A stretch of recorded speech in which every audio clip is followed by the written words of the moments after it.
નમસ્કાર મિત્રો, સ્વાગત છે આપનું મારી ચેનલ એચએસ ટ્યુટોરિયલમાં। આજે આપણે સ્વાધ્યાય 13.1 દાખલા નંબર 4 લઈને આવી ગયા છીએ। આ જે દાખલો છે મિત્રો આપણે ધારેલા મધ્યકની રીતે સોલ્વ કરીશું। હવે તમને મિત્રો એમ થશે કે સાહેબ એમ કહે છે કે ભાઈ પદ વિચલનની રીત ઈઝી છે તો બધા દાખલા એ જ રીતે ના ગણીએ, શું કામ બીજી રીત વાપરીશું? પણ મિત્રો મેં તમને બધી રીતો એટલા માટે શીખવાડવાનો આગ્રહ રાખું છું, તમને પણ કહું છું કે બધી રીતો એટલા માટે શીખજો કેમ કે કોઈ વાર પરીક્ષાની અંદર બોર્ડની પરીક્ષામાં એવું પૂછી લે કે ભાઈ આપેલા માહિતીનો મધ્યક ધારેલા મધ્યકની રીતે શોધો અથવા તો પ્રત્યક્ષ રીતે શોધો।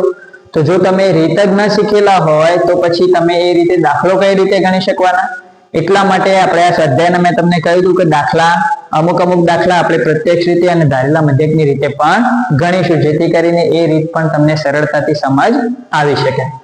તો આ દાખલો આપણે ધારેલા મધ્યકની રીતે ગણીશું। એમાં પણ મિત્રો મેથડમાં થોડો ઘણો જ કોષ્ટકની અંદર અને સૂત્રમાં ચેન્જ થતો હોય છે, બહુ મોટો ફેરફાર રહેતો નથી। શું કરવાનું છે ધારેલા મધ્યકની રીતમાં? જુઓ તો પહેલું જે આપણે કામ કરતા હતા એ વર્ગ જે આપે છે એ લખી લો। 65 થી 68, 68 થી 71, 71 થી 74, 74 થી 77, 77 થી 80, 80 થી 83 અને 83 થી 86। તો પહેલા તમને જેટલા પણ વર્ગ આપેલા હોય એ વર્ગ અહીંયા એમના એમ એઝ ઇટ ઇઝ તમારે લખી લેવાના રહેશે। વર્ગ લખ્યા પછી જે સંખ્યા આપી હોય આપણે કહ્યું તો એ શું થશે? આપણી આવૃત્તિ। તો આવૃત્તિની અંદર જે પણ સંખ્યા છે અહીંયા આપણે ટોટલમાં લખી લેવાની છે 2, 4, 3, 8, 7, 4 અને 2। તો આટલી આપણને માહિતી આપેલી હોય છે જે આપણે અહીંયા વર્ગ અને આવૃત્તિ તરીકે લખી લેવાની છે, બરાબર છે મિત્રો? ત્યારબાદ આપણે પહેલું કામ શું કરીએ છીએ? આવૃત્તિનો સરવાળો, જેને આપણે કહીએ છીએ સિગ્મા એફઆઈ। તો અહીંયા fi ના ખાનામાં જેટલી પણ કિંમત છે બધાનો સરવાળો, તો અહીંયા આપણને થાય છે 30। તો સિગ્મા fi થઈ જશે આપણો 30। આ થઈ જાય એટલે આગળનું ખાનું કયું હશે? xi મતલબ મધ્ય કિંમત। તો મધ્ય કિંમત શોધવા માટે શું કરવાનું ખ્યાલ છે તમને હવે બધાને? તો વર્ગ લંબાઈ જોઈ લો। વર્ગ લંબાઈ અહીંયા કેટલી છે? 65 થી 68 મતલબ વર્ગ લંબાઈ કેટલી છે? 3। તો 3 ના અડધા કરો કેટલા થયા? 1.5। તો એ જે 1.5 છે બધી અડધા સીમાઓમાં ઉમેરી દો। તો 65 + 1.5 એટલે 66.5, 68 ને 1.5 એટલે 69.5, 71 ને 72.5, 74 ને 75.5, 77 ને 78.5, 80 ને 81.5, 83 ને 84.5। તો આ રીતે આપણને ફટાફટ મધ્ય કિંમતનું બધી વેલ્યુ આપણને સરળતાથી મળી જશે। હવે જો ધારેલા મધ્યકની રીત વાપરીશ તો એના પછી અહીંયા ખાનું હશે di, જે આપણે વાત કરી હતી કે જેનું સૂત્ર થાય છે xi - a। di નું સૂત્ર શું થાય છે? xi - a। તો એના માટે આપણે ફરીથી xi ના ખાનામાં કોઈ પણ એક કિંમતને a તરીકે ધારી લેવાની। તો ધારો કે આપણે આ કિંમતને a તરીકે ધારી લીધી, બરાબર? તો આ કિંમતને આપણે a તરીકે ધારી। હવે જે કિંમતને a તરીકે ધારી ત્યાં શું મૂકી દેવાનો? 0, કેમ કે di ના ખાનાની અંદર જ્યાં a ધારેલો છે એના સામેની કિંમત હંમેશા શું મળશે? 0, કેમ કે એનું સૂત્ર છે xi માંથી a ની કિંમત બાદ કરો। તો a માટે xi પણ a છે અને a પણ a છે એટલે શું થઈ જશે? 0। ઉપરની કિંમતો જે પણ હશે માઇનસ રહેશે, નીચેની કિંમતો બધી પ્લસ રહેશે। બાદ બાકી કરીએ તો 75 માંથી 66 ગયા, કેટલા રહ્યા? શું કરવા બાદ બાકી? કેમ મેં 75 માં 66 પાછળ 0.5 સરખા જ છે મિત્રો, બરાબર? તો અહીંયા 75 માંથી 66 ગયા તો કેટલા રહ્યા? 5 ને 4 9। તો અહીંયા 9 રહેશે તો કેવા? -9। 75 માંથી 69 ગયા તો 6 રહેશે તો -6। 75 માંથી 72 ગયા તો 3, તો -3। કેમ મેં ઉપરની કિંમતો માઇનસ લખી? કેમ કે સૂત્ર છે xi - a, એટલે કે વાસ્તવમાં આપણે 66.5 માંથી 75.5 બાદ કરવાનું, એટલે થશે બાદ બાકી। નિશાની મોટી સંખ્યા માઇનસ હશે એટલે ઉપરની કિંમતો કેવી રહેશે?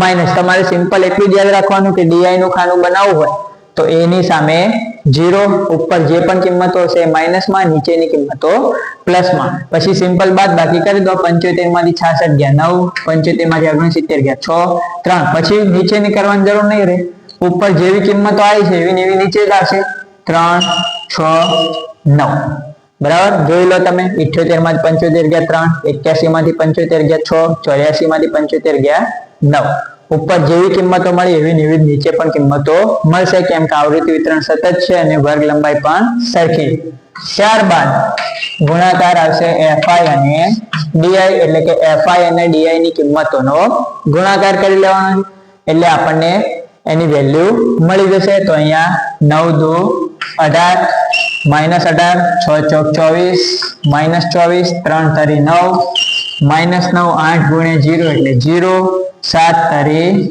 21 6 ચોક 24 અને 9 દુના 18 મળી ગઈ મિત્રો બધી કિંમત fi અને di ના ગુણાકાર ત્યારબાદ આપણને ખબર છે કે આ જે ખાનું છે એનો સરવાળો લેવાનો થાય સિગ્મા fi di બરાબર કેમ કે ધારેલા મધ્યકની રીતમાં આપણે આની જરૂર પડવાની છે બરાબર સૂત્ર યાદ હોવું જોઈએ એના માટે હવે આના માટે આપણે શું કરીએ છીએ દર વખતે માઈનસ વાળી કિંમતો ભેગી કરીએ છીએ પ્લસ વાળી કિંમતો ભેગી કરીએ પણ એમાં કોઈ સમાન કિંમત હોય તો ઉડાડી દઈએ -24 +24 જતા રહ્યા -18 +18 એ પણ જતા રહ્યા તો બાકી શું રહ્યું 21 -9 તો 21 માંથી 9 બાદ કરી દો કેટલા રહ્યા મિત્રો 21 માંથી 9 કાઢો તો કેટલા રહેશે 12 તો fi di ની કિંમત આપણને કેટલી મળી ગઈ 12 બરાબર સિમ્પલ કેમ આ ઉડાડી દીધા કેમ કે એક કિંમત પ્લસ એક માઈનસ એટલે બાદ બાકીમાં ઓટોમેટિક જતી જ રહેશે 24 ગયા 18 માંથી 18 જતા રહ્યા 21 માંથી 9 બાદ કર્યા તો આવું ઉડાડવાનું ક્યારે મિત્રો સરખી કિંમતો હોય તો જ ના હોય તો માઈનસ વાળી કિંમતો ભેગી કરીને એક સંખ્યા લખી લો પ્લસ વાળી કિંમતો ભેગી કરીને જે આપણે અગાઉના વિડીયોમાં અગાઉના દાખલામાં કર્યું હતું એ પ્રમાણે કામ કરવાનું હવે આપણને સિગ્મા fi di મળી ગયા સિગ્મા fi મળી ગયા તો આપણે શું કરીશું સૂત્ર x બાર બરાબર a વત્તા d નો બાર d બાર મતલબ સિગ્મા fi di છેદમાં સિગ્મા fi હવે આને કિંમત મૂકીએ એ આપણે કેટલા ધાર્યા હતા 75.5 તો અહીંયા લખ્યા 75.5 પ્લસ સિગ્મા fi di ની વેલ્યુ કેટલી મળી મિત્રો 12 તો સિગ્મા fi di ની વેલ્યુ મૂકી દીધી 12 સિગ્મા fi ની વેલ્યુ કેટલી છે 30 તો એ પણ આપણે મૂકી દીધી અહીંયા 30 હવે સિમ્પલ શું કરીશું આપણે 12 ને 3 વડે ભાગીશું જે આવે એમાં 0 ને 1 પોઈન્ટ કાપી લઈશું તો 12 ને આપણે 3 વડે ભાગાકાર કરવા જઈએ તો શું મળશે 3 ચોક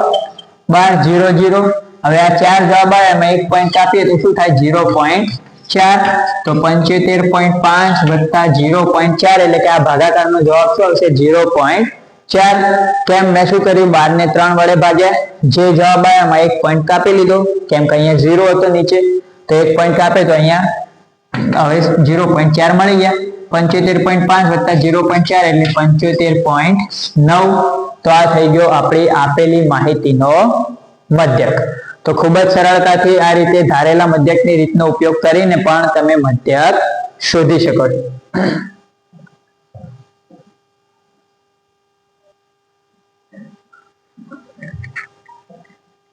હવે આગળ વાત કરીએ મિત્રો સ્વાધ્યાય 13.1 દાખલા નંબર 5 આ જે દાખલો છે ફરીથી આપણે પદ વિચલનની રીતે સોલ્યુશન એનું મેળવીશું હવે આ દાખલામાં મિત્રો આપણે ફરીથી એક વસ્તુ વર્ગ આપેલા છે અને આવૃત્તિ આપેલી છે અને આનો મધ્યક આપણને શોધવાનું કહેવામાં આવ્યું છે પણ અહીં એક બાબત મિત્રો ધ્યાનમાં રાખવાની એ છે કે જો અહીંયા જે વર્ગ આપેલા છે એ સતત નથી મતલબ અત્યાર સુધી આપણે જે દાખલા ગણ્યા બધામાં સતત વર્ગો આપેલા હતા મતલબ બધા વર્ગો એકબીજા સાથે જોડાયેલા હતા કે 10 થી 15 15 થી 20 20 થી 25 એ રીતે અહીં એવું નથી જુઓ 50 થી 52 પછી અહીં 52 થી નહીં ચાલુ થયું 53 થી 55 પછી અહીં 55 થી નહીં 56 થી 58 એટલે સતત આ વર્ગો આપેલા નથી તો આવા દાખલામાં જ્યારે વર્ગ સતત ના હોય તો તમારે વર્ગ લખતી વખતે પહેલું કામ શું કરવાનું છે મિત્રો વર્ગને સતત કરી લેવાનું શું કરવાનું એના માટે જોઈએ તો અહીંયા વર્ગ લખીશું તો વર્ગ સતત ના હોય તો વર્ગને સતત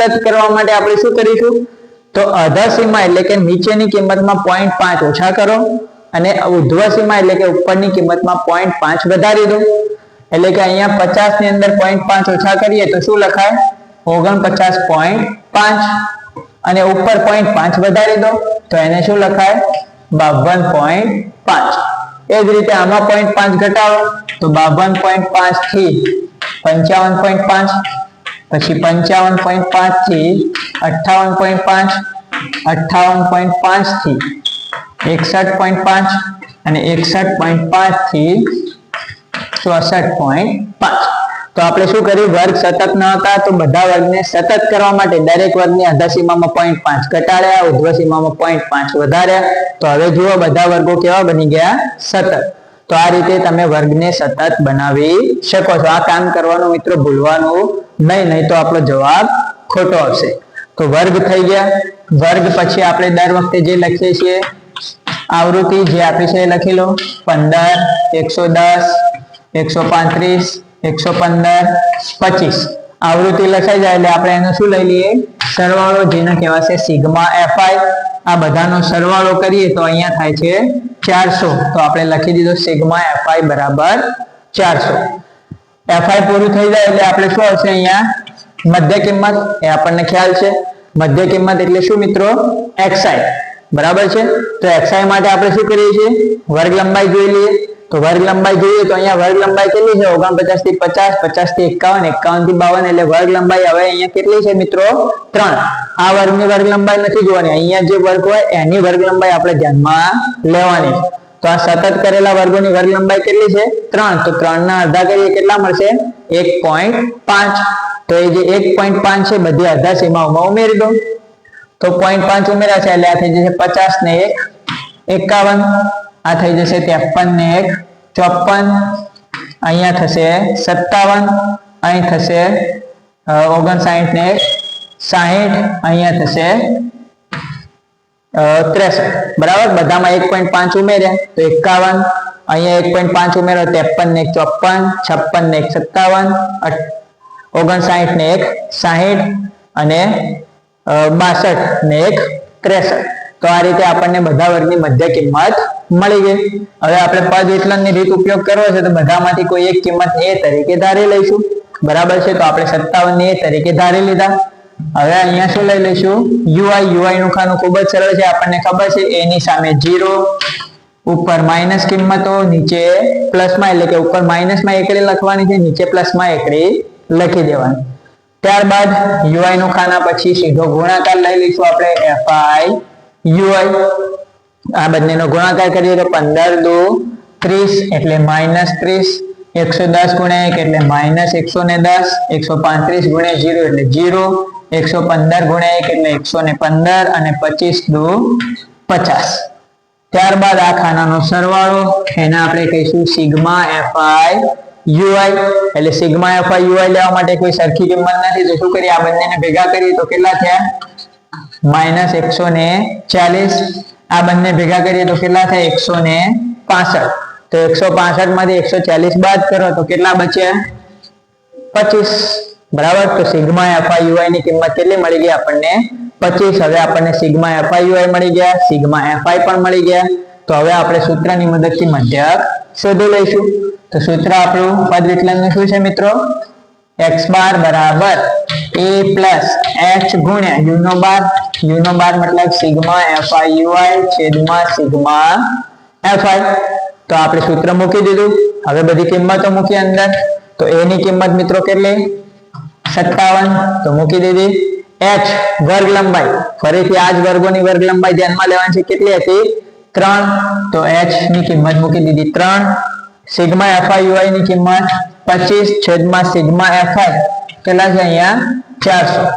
તો આપણે બધી કિંમતો અહીંયા મૂકી દીધી. હવે સાદુરૂપ આપીએ તો અહીંયા થયા 57 પ્લસ અહીંયા ભાગ ઉડતો હોય તો ઉડાડો 25 અને 400 નો ભાગ ઉડાડો તો કેટલા મળશે, 25 ચોક 100. બરાબર. એટલે કે 25 ગુણ્યા 16 કરીશું આપણને તો કેટલા મળશે, અહીંયા 400. તો અહીંયા ઉપર બાકી રહ્યા 3 છેદમાં શું બાકી રહ્યું, 16. બરાબર મિત્રો. 400 અને 25 નો ભાગ ઉડે છે, 25 ચોક 100. તો 4 4 4 વખત કરીએ તો 25 ગુણ્યા 16 કરો તો કેટલા મળી જશે, 400. તો અહીંયા કેટલા બાકી રહ્યા, 3 ના છેદમાં 16. હવે 3 ને 16 વડે ભાગીએ તો 3 ના છેદમાં 16. જો ઘણા મિત્રો 16 અંદર લઈ લે, 3 બહાર લઈ લે છે, ભૂલ થવી જોઈએ નહીં. 3 ભાગ્યા 16 છે એટલે કે 3 ને 16 વડે ભાગવાના છે. તો હવે અહીંયા જો પહેલો ભાગ નહીં ચાલે તો પોઈન્ટ મૂકીને શું લઈ લઈએ, 0. 16 એકા 16. બરાબર. કેટલા રહ્યા, 14 અહીંયા થઈ ગયા 0 પછી ભાગ ચલાવીએ તો 16 85 16 96 બરાબર છે એ રીતે તમારે જ્યાં સુધી જઈ શકાય 16 96 અને પછી 16 ગુણ્યા 7 કરો બરાબર તો 16 ગુણ્યા 7 કેટલા થશે